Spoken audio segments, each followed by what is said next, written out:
Hello everybody and welcome to the very last Everton show of 2016-17. It's been a really good season for Everton Football Club, both on and off the pitch. So what have we got for you in this final programme? Quite simply, a compilation. We're bringing you many of the many excellent features that we've had on the show throughout the season. And we're going to start off in part one by going behind the scenes, and we'll start off in part one in Austria on the pre-season tour.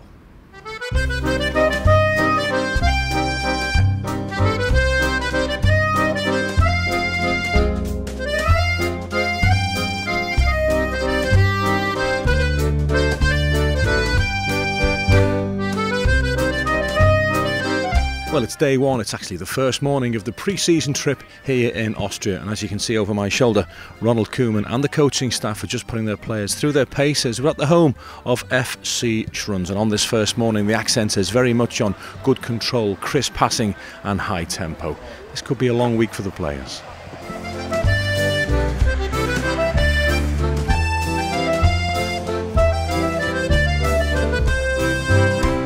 It's a big club.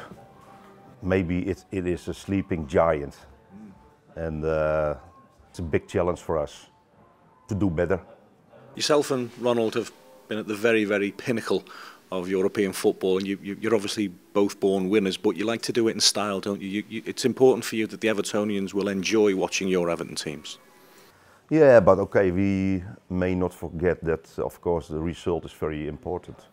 But we're also convinced that if you play well, if you like to play football and you like to play forward with some kind of pressing, then you can get chances, then you can get points as well. Well, being here in Austria is obviously a very, very important part of Ronald Koeman's first pre-season as the manager of Everton. Being here in Montafon gives him the perfect opportunity to get to know the players, and of course it gives the players the ideal opportunity to get to know the new manager and his staff. So it's a busy old time for Ronald Koeman, but he still found time to do his first ever interview for the Everton Show.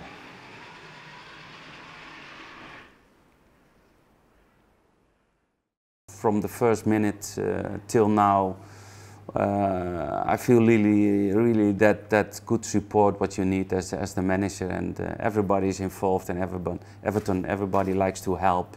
I think that's the most important, that the staff first shows that we have one direction, and after that the players need to show the spirit, ambition what they have, and really to be a team. And I think that's what we can win for this season, that we really mentally a strong team, because we have good players.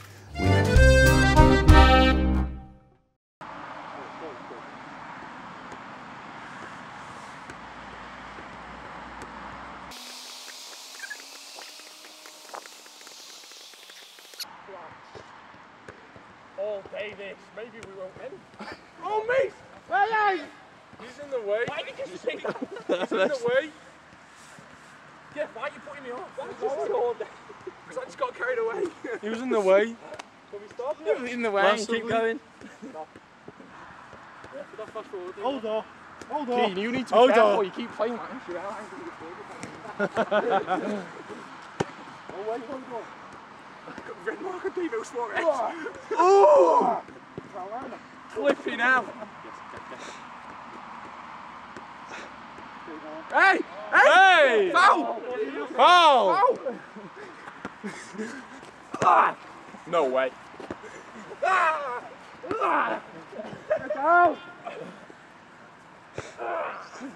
As if, man. Just go get ass. I reckon that's worth a round of applause, that. Yeah. Well done, lads. Well done, lads. It's a fix.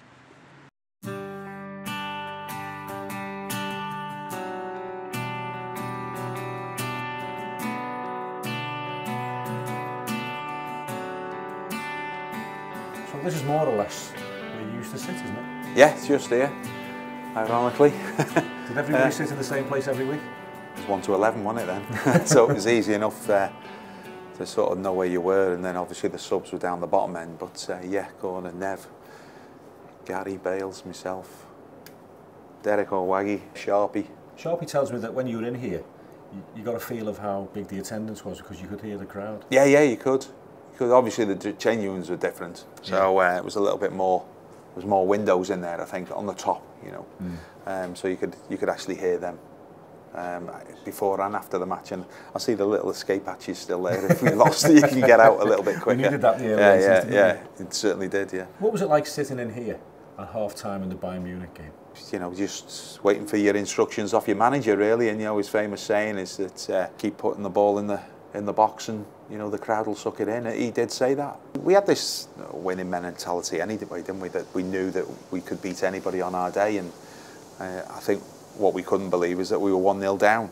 But I think second half we just went out there, and I think everybody just, you know, although we were giving 100%, I think we just rolled our sleeves up and gave another 100%, and that was too much for the Germans in the end.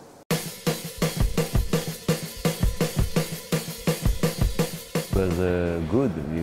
We train hard. We are not here for holidays. We are here for working hard. Of course, they have to work on a good way, and well, that's on the pitch and also in the gym. A little bit of rain. It's not too hot. We can do a perfect training camp over here. Play and move, play and move. It's important to bring the players on a good level. You can't do that within 4 or 6 weeks.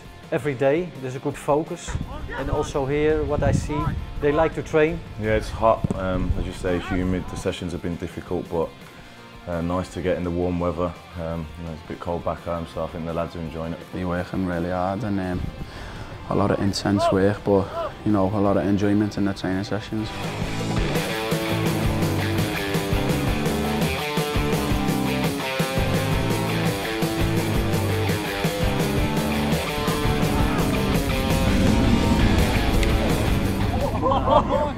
Right now, I'm off to Media City to do a couple of interviews, and I want you guys to come with me. So stay tuned. Let's go, Bill.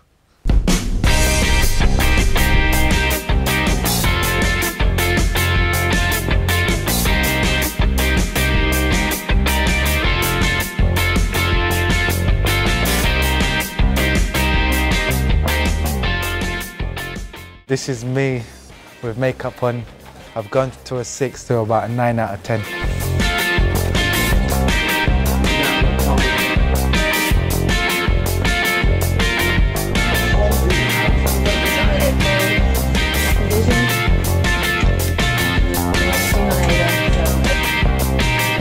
Hello there, I'm Ollie Foster. These are our Sports Day headlines for you this evening.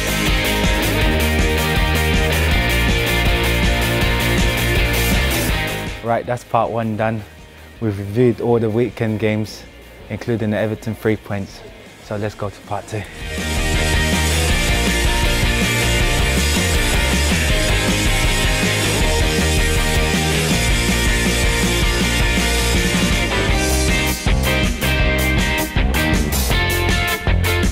Good evening, welcome to the Friday Football Social. With you until 10 o'clock tonight. Yannick Balassi and Jolyon Lescott both joining us on the Friday Football Social. I haven't shown what I can actually do to the full extent. I still thought I could have done more, but I was settling in, and I think, you know, personally, by this time period, you know, I would have been fully up and running, because I know when I hit form in the season.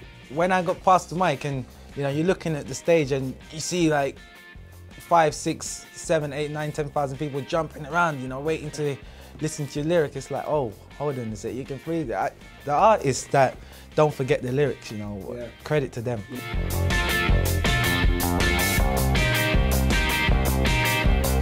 I've just finished my part 2, come out of the studios. It was an interesting convo, had a lot to talk about. I quite enjoyed that. Let's go to part 3, the last one of the day. Calm.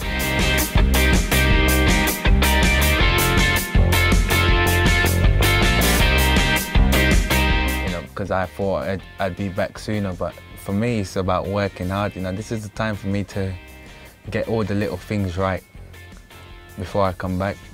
I think I'll cope with it all right. Yes guys, it's been an eventful day now. I'm off home, so time to get out my taxi. Bye-bye.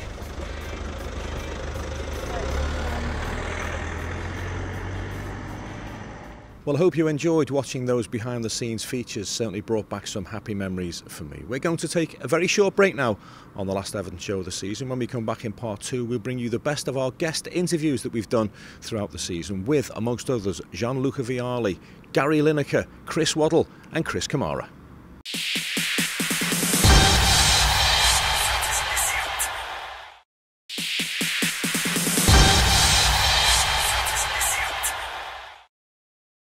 Welcome back to part 2 of this week's special end of season Everton show. We've already taken you behind the scenes. Now we're about to meet some of the big guests we've interviewed throughout the course of the campaign. Some really big football names, and not all of them with an obvious Everton connection. I don't have great memories actually about this stadium, which is beautiful, but with Chelsea I don't think that we ever won. Possibly I never scored, so it's nice to be back, but it'd be nicer for me to have better memories about this stadium, this place. Does it remind you of any traditional grounds in Italy? Goodison Park, obviously this is full of history. No, I was just saying that it's an old-fashioned, beautiful English stadium. I think the atmosphere is terrific. I mean, the structure is quite old, but it smells of history. So it's good, it's good. It would be nice to have a modern stadium with a lot of facilities and very modern, but even an old stadium like this can be incredibly attractive. And as a fan, I think that apart from these pillars, the experience must be, that blocks the view from that time to time, I think the experience must be awesome. It was a great year, and you know, it was at the same time it ended in massive disappointment. We should have won the double and ended up with nothing, and made it worse by losing obviously to the other mob. So it was, but it was a great period. I've said this many times that Everton, in terms of the team, was the best team I ever played for. It was a brilliant side in the mid-80s, and it was a pleasure to play up front for them. It was a shame it couldn't have been longer, but the club took an offer, and as a player, when that happens, you kind of need to go. Do you wish it was more than 1 year? No, I've often said that. I'd love to have, if you could have given me the ideal scenario, it would have been another couple of years at Everton where I would have clearly won plenty of trophies. And I suppose added to that, I'd like to say that it would have been possible to play in European football with Everton, because that was obviously massively significant at the time, because we couldn't play in European football because of what happened at Heysel, which was massively disappointing. But I would say it was the best team that I played for, and that in itself is something I look back on when you consider I played for clubs like Barcelona, etc., etc. But I would like to have played another couple of years, and then perhaps gone to Barcelona. But you don't necessarily get the chance to do that kind of thing on a regular basis, or pick when you want to go somewhere, I should say. How many Evertonians often remind you about the time you brought Bradford City to Goodison Park and dubbed us out the FA Cup? Well, funny enough, we had Mark Schwarzer on Goals on Sunday, and he mentioned that as the game that got him the move to Middlesbrough, even though he was fantastic in most of the games that he played for me at Bradford. That particular day should have got him a move to Everton, actually. He had a clause in his contract that if you paid anything over £1 million, that he had to be released. Barry Siltman was his agent. He brought him to me at Bradford. 150,000 I paid for him. And Joe's chairman rang Jeffrey Richmond, my chairman, to say that they wanted to buy him for £1,001. So the chairman called me up and he said, "What do you think?" And I went, £1? They are taking the Peter Michael. I wondered where that was going on, by the way. And so I quickly, I'd had a phone call from Brian Robson just inquiring whether we'd be interested in selling him, and I did a little bit of management skullduggery in that particular time. I said we'd had an offer of 1,100,000 from you, where it was only £1, so I only added a few noughts. And so Middlesbrough came back, and we got into a sort of like a bidding war with the two clubs, and Middlesbrough eventually paid £1.25 million plus a game, a friendly, pre-season friendly. And Schwarzer went that way, and things didn't work out for Joe the other way, but I'm sure he's forgiven me now.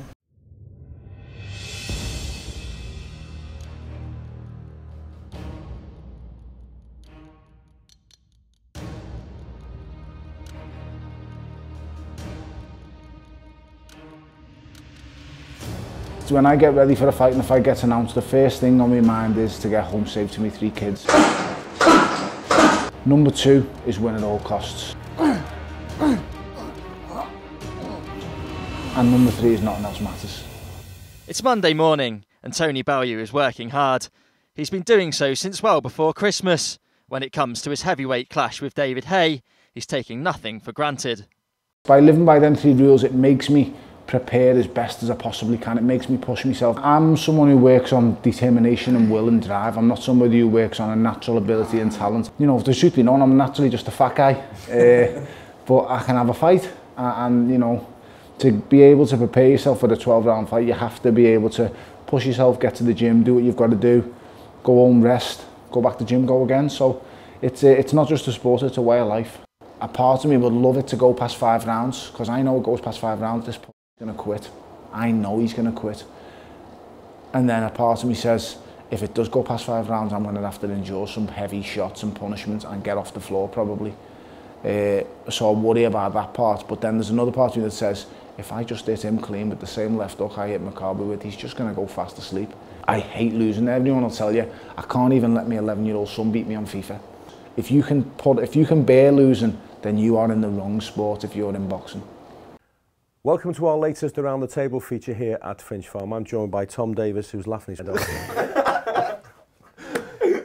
Come on, Davo. It was obviously a dream come true and... Sorry. Sorry. So immature that, you know. So immature. So bad. Big nod to David Unsworth. Yeah, a lot of that's down to Unsy. Yeah. Go on. I'm going to have to go. You know, I've had a few draws and a few wins, but most of the time, especially the time where Peter Reid and Paul Bracewell and Graham Sharp and Aidan Heath, we couldn't get near them, and they were a great side. So, but yeah, it's one of them when you look at the fixtures and you think, oh, we got next, it's like, it's good, and you think, oh God, here we go, it's going to be hard. You know, fans are very fanatical to get behind the team, and we always knew you always get a test here. I guess you knew a few of those lads, the likes of Peter Reid, Trevor Stephen from your time with England. Yeah, Gary Stevens, right back. Yeah, so I mean, you looked at that side, and it was a great side. Kevin Sheedy on the left, and you know, it was a great side, great balance to the side, and you know, it just seemed to pick itself every week, that team. You know, when you look at them sort of 2-3 seasons, it was like that same team every week, and so yeah, when you played against them, you always knew what they were about. I knew Peter, obviously with England, great character, Peter Reid, and Trevor was a bit more quiet, a bit more reserved. I actually linked up with Trevor in Marseille for a period. Gary Stevens, again, quite quiet, but Peter Reid was a great character in the change room. Ballie's probably the best footballer I ever played with, or probably, in my opinion. I mean, I can't take Dixie Dean into that, although his record speaks for itself. Probably the best Everton player of all time. Howard as well was a fantastic player, a fantastic tackler. And obviously a great manager as well. Sometimes his achievements, his unbelievable achievements as manager, overshadow his ability as a player, because Howard could play, couldn't he? Oh, certainly he could. I mean, pound for pound, he's probably the best tackler and first-time passer there were at that time, or even now. I mean, I've seen him go into tackles, not go over the top, not go late, just go pound for pound and win against players 2-3 stone heavier than him, and that speaks testimony of him as a man and as a footballer. I drove down the East Lancs today and drove into, and I said to the driver, I said, I miss driving down to this place. I remember my dad driving me every Saturday, coming down, saying hello to everyone, and I say people outside this football club don't know how special this place is. I think sometimes Evertonians believe that I actually don't feel that for them, but I do. It's a wonderful place. Saw all the players walking in, the walk from parking your car over there brought back so many happy memories, and I don't get back here enough. That's the truth. What do you make of Tom Davis? He's really exploded onto the Premier League scene from nowhere. I mean, we've known about him for a few years, but he was a well-kept secret for a long time. He was. I mean, I went away with England under-17s coaching, and I never forget, I walked into the dressing room for my first training session. Everybody had pink, yellow, brown, blue, every kind of boots. Tom Davis had black boots on, and I thought, you'll do for me. He's that solid character, and saw him walking around the pitch there, smile on his face, taking everything in his stride. He's got his feet on the ground, and I just said before on Sky, I said, I think he's an Everton captain in the future. I really do. I think he's got that head on his shoulders. He speaks so well. he's got that Scouse mentality where, you know, he's up against Man City, Chelsea, bring it on, I'm not scared of you, and it's someone that I'm sure Ronald Koeman would be mightily impressed with. I'll just finish off with you two. The camera's rolling, keep it clean. What about this fella? They hit me between the eyes, these Everton values and standards, and it's hard to put a finger on, but they're just there. And Jimmy's absolutely one of the best at keeping feet on the ground in his own way. Ebba loves me. He still keeps a picture of me in his pocket. I have actually. He absolutely loves me. He's kept that picture for like... What's this? 30 odd years.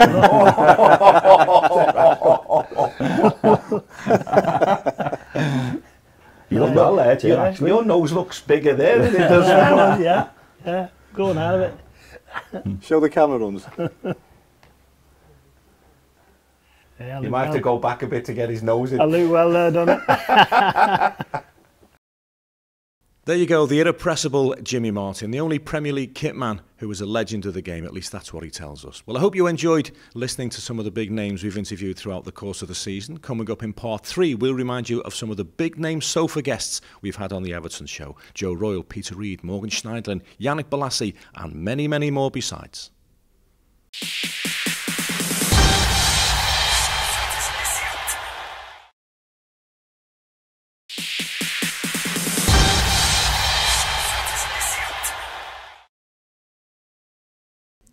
We've reached the halfway point of this week's Everton Show, an end-of-season special. Hope you enjoyed listening to the big names that we brought you in part 2 from our travels up and down the country. Coming up in part 3, we bring you the best of the conversations we've had on the Everton Show sofa. We've had current players like Bolasie, Coleman and Schneiderlin. We've had staff like Erwin Koeman and Steve Walsh, and legends like Reid, Royle and Sheedy. I think you'll enjoy part 3.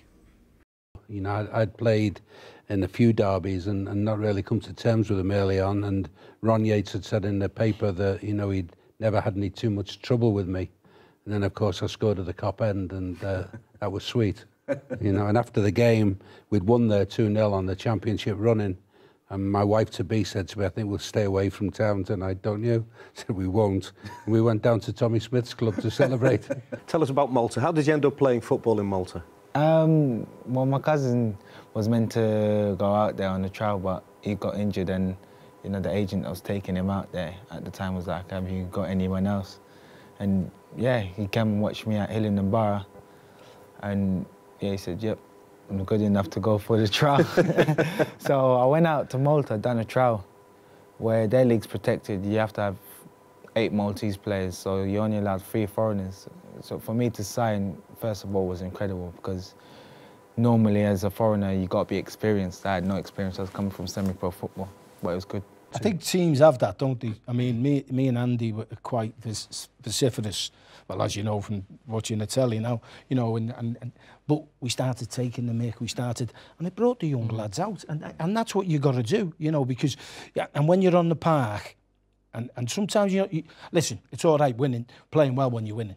That's a given. Yeah. But I'll tell you what, when you're under the cosh and you've got a battle, that's when you see teams, and that's when I thought, good side this, you know, we dug in games and battled games out, and that's why I was successful. The only thing disappointed me on him once or twice, he pulled out of tackles. Oh, God.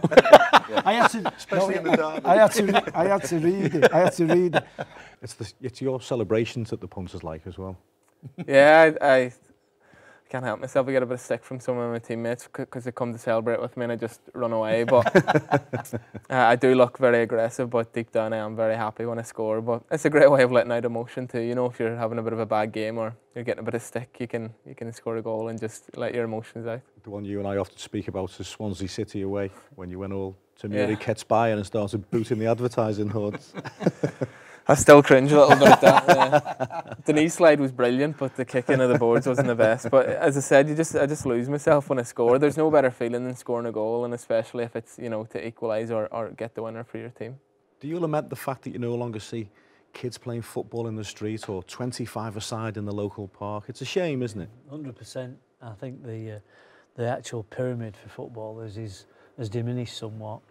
You know, I mean, if you were a non-league manager when I was growing up, and you could go in the Liverpool Sunday League and you could find yourself half a team, you know, and there would be better than the players that you got, probably. So it was a remarkable place. Certainly Liverpool, growing up in those days, was a real hotbed of talent. Let's just go back to your move to Arsenal then, Franny. Why was it too soon? Why didn't it work out? Probably because I'd gone from being a regular at Everton and I went down there and, you know, I couldn't get into the team. And I feel it affected me. You know, I think my head was turned a lot. You know, I think back now, you know, when you're sitting at home and you think back how your career's gone. You know, I think about the amount of agents that got involved in them deals and, you know, the type of things they say to you at the time. And, you know, I feel my head was turned. I was only 19, I think it was. And, you know, it was difficult because I felt Arsenal were the best team in the league at the time. I just watched them play Liverpool in the FA Cup final and absolutely batter Liverpool and come off losing the game. And I knew there was interest, and it was, you know, it was always on the cards, to be honest with you, Darren. And it was, you know, it was a tough decision for me because, like I say, I'm the biggest Evertonian around. I had a season ticket all my life, and it was a big decision, and it was one that never worked out for me. Was there a rivalry between yourself and Ronald as you were growing up? No, not on that time. I'm 1.5 years older than Ronald, and I moved from my 14th on to a higher class of football, the older age, I mean. So then it split. We split together, and finally we came together in '82 in FC Groningen. We played 1 year together. But there was no rivalry. Later on, we play a lot of time against us, and of course, then you like to win against each other, and you make tackles to each other, and it was a good time. Did you ever kick him? Yes, but he kicked me as well, and good. Morgan, how big a factor, how big an influence was the presence of Ronald Koeman at Everton Football Club? No, a very big influence, because I knew him from my time in Southampton, and he went well between the two of us. And yeah, as soon as he called me and saying that he wanted me in Everton, you know, for me it was the choice was not difficult. And in Southampton he was always very good to me, because when he arrived, it was a difficult time between the club and myself, because I was into transfer speculation and everything, and he told me, I will give you the key of the team and enjoy yourself. So that's what I did. And he's someone very calm, you know.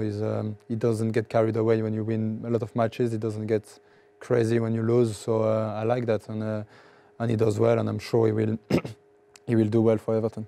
Who did you watch when you were growing up, Kev? It was Bobby Charlton and George Best. I was very fortunate to make my second division debut when I was 16 and come on against George Best, so I actually played against him, which was great. And then a bit later on, obviously Maradona's my favourite all-time player. The '86 World Cup, he more or less won it on his own for Argentina. So I was fortunate to go to one of Seville, and he was practicing his free kicks, and he was putting everyone right in the top corner. So if he's practicing them, everybody should be practicing them. That game you mentioned there when he came on for Fulham against George Best, that was the famous game when George and Rodney Marsh played together, wasn't it? Probably the most famous game in Fulham and Hereford's history. And Bobby Moore as well. I actually tackled Bobby Moore, and people say that's maybe the only tackle I made. But no, it was just a great atmosphere. It was a full house there to come on as a young lad and play. They beat us 5 or 6-1, and we got battered. But looking back, it was a great experience for me. When he's talking about, you know, trying to get off the pitch, I've given that to Mick Harford. Have a look at that, because you won't be winning one. And by the way, the England squad in the summer, new cap, Mick Harford's joined. I thought, oh no, on my life. Because he won't let you. Oh, I pulled Robbo. I pulled Robbo and said, hey, listen, you have to go in the house on the ale. How sweet is it, as an Everton manager and an Evertonian to boot, to win a Merseyside derby at Anfield? Oh, it's outstanding. I was fortunate enough as a manager to be unbeaten against the Reds. But apart from that first game, which is uppermost in my memory of derby games, when we beat them 2-0, when we won at Anfield, Can Chelsea scored 2, and one ex-Liverpool player, I won't embarrass him by saying, who said on the radio, it was long ball football. And of course, was it, Joe? No, tell us, go on. No, listen, Rushy's a good guy. All right. And he'd said it was long ball football, and you look at it again and you see the passing between Anders Limpar and Andre and Paul right out, crossing the ball, and it was a great move. So, how did you feel on that night when all the crowd in the audience started singing your song as well? Prestigious awards like that, and they still, as soon as they mention your name, your pitch come up, it was 60 grand. Yeah, no, look, I can't hide the fact or try and, you know, act any different, but it's amazing the feeling it gives you. It's unbelievable, and as I said, that was as good as any award on the night for me. Like to hear them support you like that is something else, and I'll keep saying it, but I genuinely can't, you know, explain how much the support has meant to me, and the fans have always been great with me, so it's great. To have one England cap is terrific for a professional footballer. Should you have had a few more? Probably with the ability I had, Darren, yeah. You know, that might sound big-headed, but probably should have had a few more. And in all fairness, I don't think I'd have got one England cap if it weren't for the goals I was scoring for the under-21s, because I got the England cap while I was at Arsenal, and I weren't playing any football there. You know, the only football I got at that time was the odd FA Cup appearance, and then when I'd go away with England under-21s, where I was scoring quite regular, going away with them, and I think, you know, Sven just thought, you know, why not? Let's give him a go. Were you like the kids in England? Did you play in the street until it went dark and play in the local park, 20 aside, as we said last week? Yeah, we in that time you could play on the street because there were not many cars, and you have a lot of space. And we play on the street, on some pitches behind our house, and with a lot of friends, and it was very nice. And we always came from school and play on the street. Just finally and briefly, Steve, you won the Premier League with Leicester City, had the chance to go and operate in the Champions League with Leicester City. Why come to Everton? A challenge, a massive club, a proper football club, and one that I'm proud to be a member of, and hopefully we'll be able to duplicate that success in the future. What a great line from Steve Walsh to end part 3 there. I couldn't have put it better myself. We're about to take another short breather now here on the end of season Everton Show special. When we come back in part 4, we'll bring you the very best of the Everton fan and community clips, the stories that make us all so very, very proud to be blue.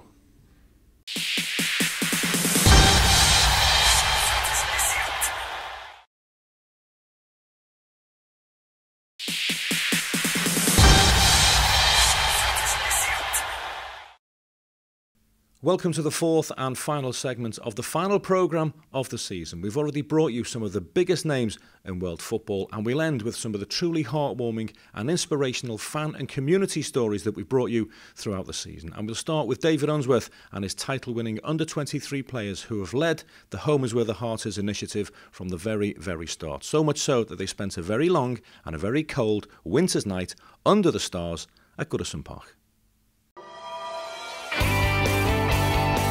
We're here this evening to support our homeless programme. You know, we work at the Whitechapel Centre, run weekly football sessions with Whitechapel here at Everton. So we're here to raise some much needed funds this evening to continue our programme. Something new, isn't it? And it's for a great cause, and we mustn't, as you know, jovial as the lads are at the moment, we mustn't forget we're doing it for a great cause. And you know, people do this seriously every night and for years and years. So we're very serious about raising a lot of money for the homeless in Liverpool and putting that right. It's fantastic to have them behind us. You know, David's just incredible, isn't he? Getting the guys to come out here. He's not just developing players, and the league position is amazing, but also crafting some really well-rounded Everton players. It's gone great, yeah, and we got some sleep, some questionable snorers along the way that nobody's owning up to, but no, it was a tough night. I have to say, it was cold, really cold, but we got through it, and you know, hopefully we raised a lot of money. The chairman and the club will kick off with a £23,000 donation for them to help them move the project on. That's really important to us because, you know, the 23 and then the 7 that we have on offline, that will pay for a project worker for a year. So it's really important to us that we secure the funds. Oh, absolutely amazing. We've all just woke up, we're having a cup of tea, and Denise has just given us that news, and we're all delighted. It's fantastic, and we can't thank the chairman enough. Thank you so much, Chairman. That's just brilliant. And that's why we do this, you know, to make a difference. And we've been doing it. The club and the community have been doing it for years and years and years, and that's why, you know, it's world renowned. So it's just a great big thank you to the gym.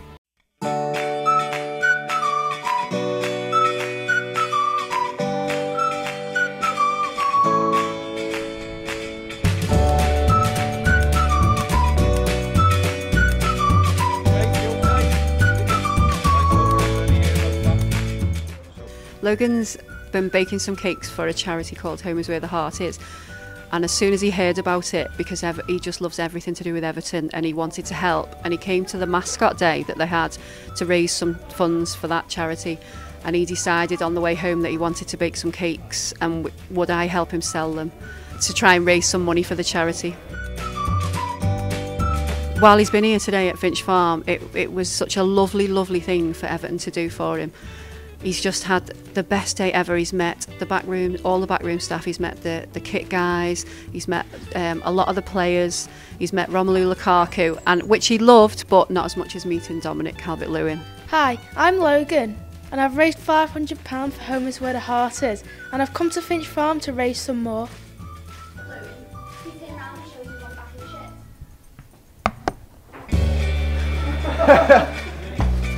You alright? I've heard you've been raising lots of money. I'm excited to try one of these cakes, I think.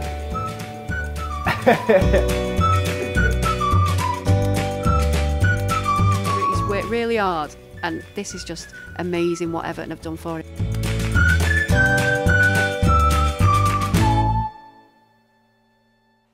Yeah, let's go, lads. We've been running a mile today. Not the first mile these boys have done. Was it 42 miles they've clocked up individually so far. Well, it started as it was George's idea to start the run with George. He wanted to do something for Alder Hay as a thank you for saving his brother's life, because James was in a coma when he was a month old, and he was in a coma for 5 days in Alder Hay. So George lived through that, and it really affected him. So he's always been looking for something he could do to repay the favour. Well, it's more than favour. The miracle they gave to James. And I think what George wanted to do then was run a mile for every month that you've been able to spend with your brother. Yeah, because Alder Hay saved his life, so I'm doing a little bit of a thank you, and so they can buy new equipment for saving other lives. I think George probably found it the easiest. He's put so many miles in the bank now, and I think we had a couple of piggyback moments, didn't we? Yeah, and a few trips. So I thought I was going to get a piggyback at the end as a repayment, but no, it went well, and I think James, for a 6-year-old, was very impressive. I don't know many 6-year-olds would be able to run a mile, especially adding it to the many miles he's already done, so done very well indeed. Last bit. Gorgeous, don't leave him hanging.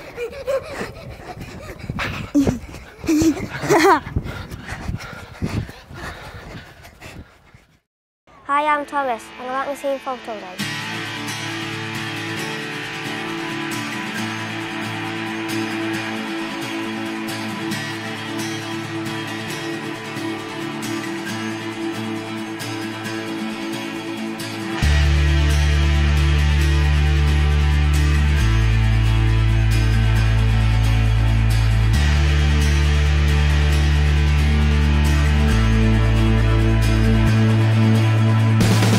How you doing? Fine. You okay? Yeah. Nice to meet you. Yeah. You gonna go on the photo with us? Yeah. No.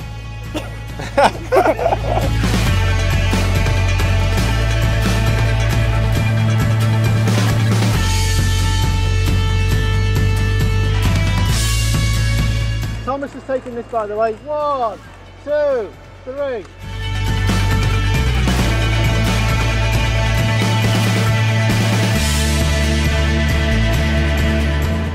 Thomas. There you go.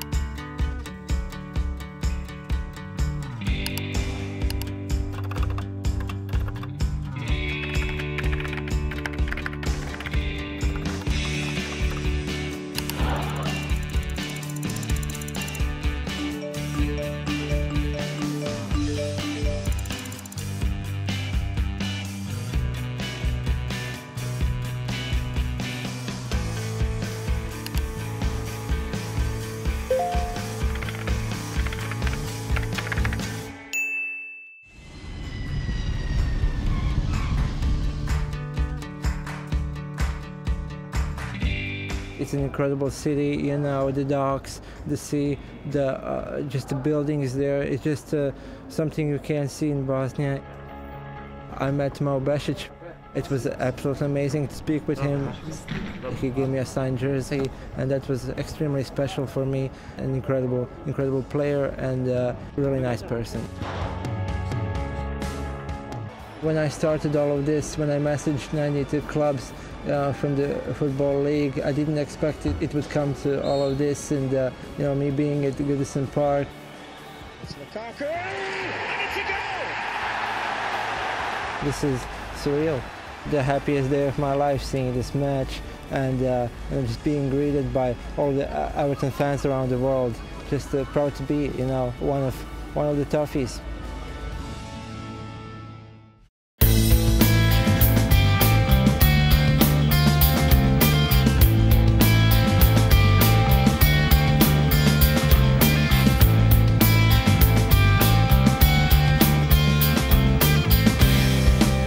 We went to the 20-week scan, and the sonographer basically, she went very quiet when she was scanning us, and sat me up and basically said, you know, unfortunately I can't see a right forearm or a right hand on your baby, and then sent me off for more scans, and it was confirmed obviously that he had a limb deficiency. We came across on the internet, on social media, the charity called Enable, which is an American charity. And they were making 3D, you know, with the 3D printers, 3D printed arms for kiddies, the same. You could make them any design, any colour, any size. And I said to Mike, when he was about 2 weeks old, I thought, we're going to get him an Everton arm made. This is it. So 20 hours to print, 2 hours to put together. And when he bends the elbow, the fingers grip so he can grip. So it's very lightweight, as you can tell. It only costs £25 to £30 to make in plastic and parts. So that means obviously as he's getting bigger we can make different designs, different colours. He's been saying Everton in the car, and we're going to play football. But he's enjoying himself now by the looks of it.